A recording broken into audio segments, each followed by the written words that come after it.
Hello everyone! Welcome to our KL travel series. Malaysia offers a variety of food cultures including Chinese, Indian and Malay. And for 5 days we enjoyed eating different types of food that were not only good but really affordable. It was definitely the highlight of our KL trip. We will share here our food experience, both the good and not so good parts. We will do it per day from the time we arrived until before we flew out of Malaysia. When we arrived at KLIA2, we decided to have dinner at ABC1 Bistro since we had to wait for 1 hour before our bus trip to KL Central. ABC1 Bistro is an Indian restaurant, but it also offers other cuisines. It is located on level 1 of Gateway at KLIA2, which is on the same floor as the bus platforms. ABC has a huge dining space, so it can accommodate even large groups with huge pieces of luggage.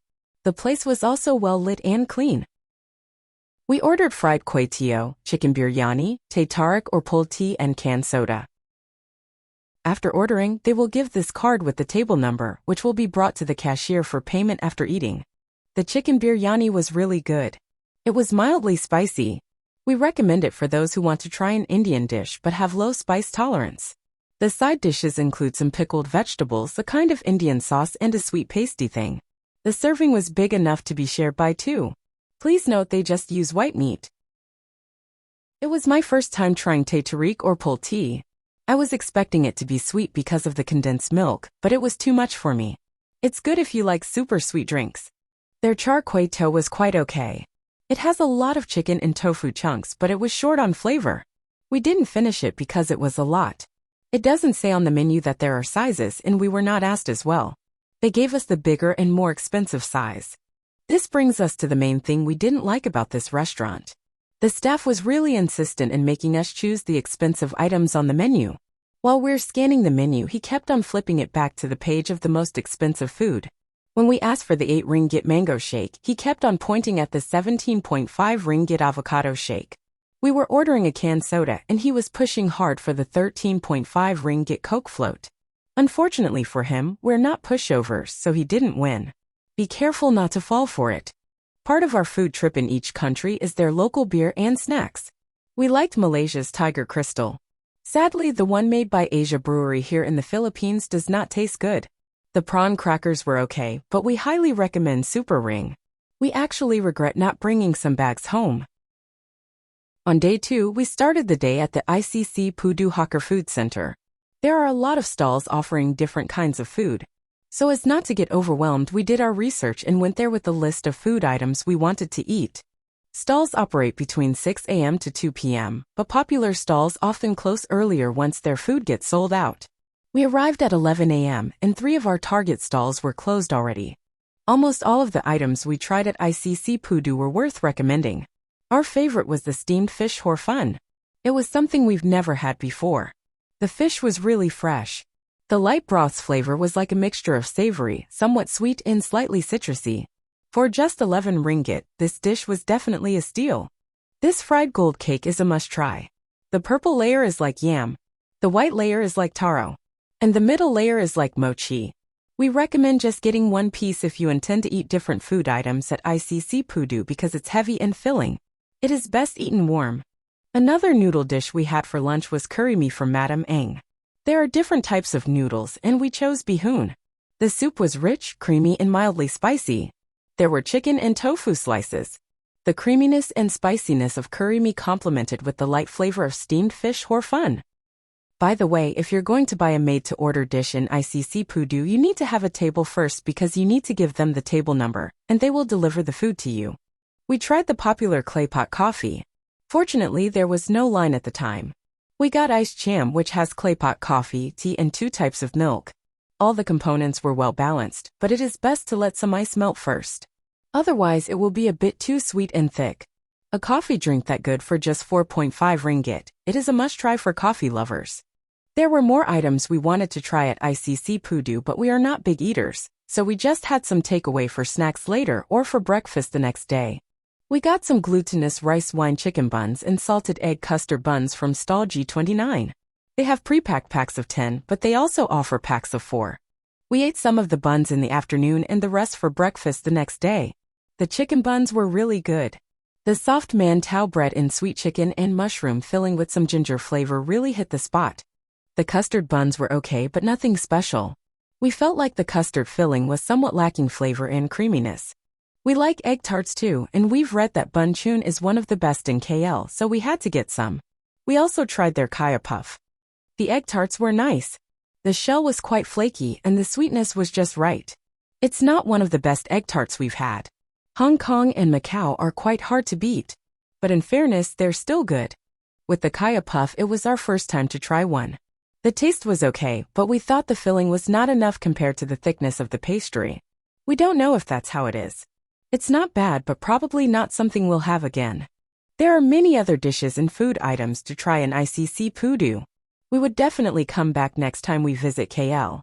We recommend that you visit ICC Pudu for some food trip. After ICC Pudu, we went to Genting Highlands and returned to KL at night. We had some Ramly burgers for dinner. They say that your trip to KL is not complete without trying a Ramly burger. Ramly is the brand of halal patties used in the burger.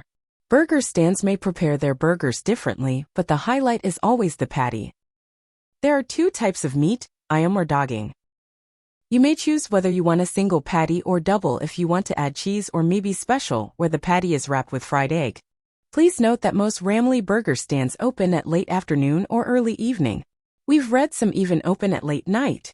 We went to a burger stand near New Central called John Burger. To go there from New Central, cross the road to Easy Hotel and walk towards ABC Bistro Cafe. The stand is right across ABC near the motorcycle parking. Most people just buy takeaways, but we ate there. They have a few tables and chairs for customers. He's cooking here our order. We had daging double special cheese and ayam special cheese. I went to the nearby 7-Eleven to buy some soft drinks. When I came back, I was surprised to see 2 bottles of water on the table. My companion said the burger vendor gave them for free. We so appreciate the kind gesture. Setting expectations right, we had the Ramly burgers with the street burger stand quality in mind. And we can say that they're really good, even better than some fast food chain burgers. The bread was soft, the patty was quite juicy, and the cabbage added some crunch. Between the two, we like the chicken patty a little more because it has more flavor than the beef. Overall, our Ramly burgers from John Burger were tasty, filling, and super cheap. We would definitely have them again, but we'll try a different spot next time. Oh, by the way, make sure you have some wet wipes handy when you eat Ramly burgers because it is one heck of a messy eating experience. On day 3 for breakfast, we had Maggi instant noodles and the remaining buns and egg tarts we got from ICC Pudu. We found the Maggi noodles quite bland, but you might like it if you want something like that. Maybe you're wondering why the buns were on top of the cup noodles. As a tip, if the hotel doesn't have a microwave oven, you may use the steam of cup noodles or coffee to somewhat warm the food. By lunchtime, we went to Kampung Baru, and part of our agenda was to have some traditional Malay food, particularly nasi lemak. This is another dish that should be tried when in Malaysia. We went to Nasi Lemak Wanjo. It is one of the popular nasi lemak restaurants in KL, and it's open from 6 a.m. until midnight. We like that the restaurant has a huge capacity, it's clean, well ventilated, and has a hand-washing and drinking water station. Upon entry, we went straight to the dine-in line on the left side. The right side is for takeaway. The basic components of nasi lemak are coconut rice, egg, sambal, cucumber, and fried anchovies. Then you can choose your protein. We chose chicken rendang on one plate and beef rendang on the other. When we saw that the serving of beef rendang was small, we added a piece of begedil. We also got mango smoothie at the separate cart in front of the restaurant. Chicken and beef rendang tasted good, and the meat was well cooked. The level of spiciness was more than we can normally tolerate, but the other components balanced it out. The only item we didn't like was the fried potato patty. It lacked flavor and tasted like cooking oil. Also, we found the beef rendang serving size was too small. We enjoyed our meal and it was completed by the really good mango smoothie. It was perfect to cool down the burning sensation in the mouth and throat. For just 7 ringgit, the cup was big and it has a lot of really sweet mango chunks. From Wanjo, we walked to Saloma Link, and we chanced upon this stall of fried stuff. We asked the nice lady what each item was. Wanting to try all 6 items, we got one of each. They cost 2 ringgit per 3 pieces, so we were supposed to pay 4 ringgit. But the lady just asked us to pay 2 ringgit. So nice of her. Among the 6 items, our definite favorite and recommended must-try was the vegetable fritter. It was a mix of shredded onion, carrots, and cabbage. The vegetables were sweet, and the batter was crunchy and well-seasoned. From Kampong Baru, we walked to Petronas Towers. For next 2 days' breakfast, we bought some rotiboy at Surya KLCC. We wanted to try all the flavors, but only the original rotiboy was available. We got the 5-piece bundle and kind of regretted it. We tried one while it was still warm. The bread was quite dry, and the top layer had some burnt taste, like the batch was overbaked. We should have just bought and tasted one first to check if it's good. Aside from feeling disappointed that there were no other flavors considering we bought on a weekday afternoon, we kind of felt like they were pushing to sell out the overbaked batch before offering the others. Maybe it was an issue of inconsistency because we've seen a lot of good reviews. We would probably give rotiboy another chance next time, but definitely at a different branch. We had dinner at Jalan Alor. We had no specific restaurant in mind, the crowd was really thick and we were tired already, so we just chose the first one that looked okay to us. We ordered mixed chicken and beef satay, a medium order of seafood fried rice, and a small order of dry butter prawns. It was a lot for the two of us. We even had 1/3 of the rice and 5 sticks of satay for breakfast the next day. The satay combo had 5 sticks each of chicken and beef. The chicken was tender, but some of the beef pieces were a little tough. The peanut sauce was good, but we just found the meat marinade a little too sweet for us. We highly recommend their seafood fried rice. Medium size is good for 2, even up to 3 persons. We initially thought there were mostly squid and just 2 pieces of shrimp, but we're pleasantly surprised to find more shrimps underneath. If you're on a budget, this can actually be a meal in itself. The dry butter prawns were recommended by their staff and we're so glad we ordered it. The prawns were sweet and juicy. They were covered by this egg yolk and butter floss that made the dish more appetizing. It was definitely high in calories but so worth it. In fact, it was our favorite dish on our trip. The lady said they're the only one that offers it in Jalan Alor. We are not sure if it's true, but we totally recommend that you try it if you don't have hypertension or shrimp allergy. It's definitely our favorite meal. Overall, the food was really good and affordable. And their service was also good.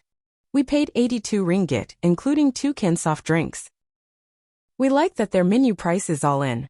There is no additional tax or service charge. They have an extensive menu. They offer a lot of seafood dishes, you'd be spoilt for choice. They also have other proteins and vegetable dishes. With that many pages, we actually think we're not able to take a picture of everything. Based on our experience, we highly recommend Grand Sky. On day 4, we went to Central Market to buy some stuff and had lunch at Yusuf Dan Zakir. The restaurant can be easily found near the entrance of Katsuri Walk and main entrance of Central Market. We had roti chow nai, chicken murta bak and black coffee. Roti chow nai was served in no time. It was thin, soft and chewy. It was a perfect vessel for the dipping sauces. One sauce was dense and with a little kick, while the other was runny and a little sweet. Sorry, we don't know what they were called, but they're both good, especially the thick one. It was so flavorful.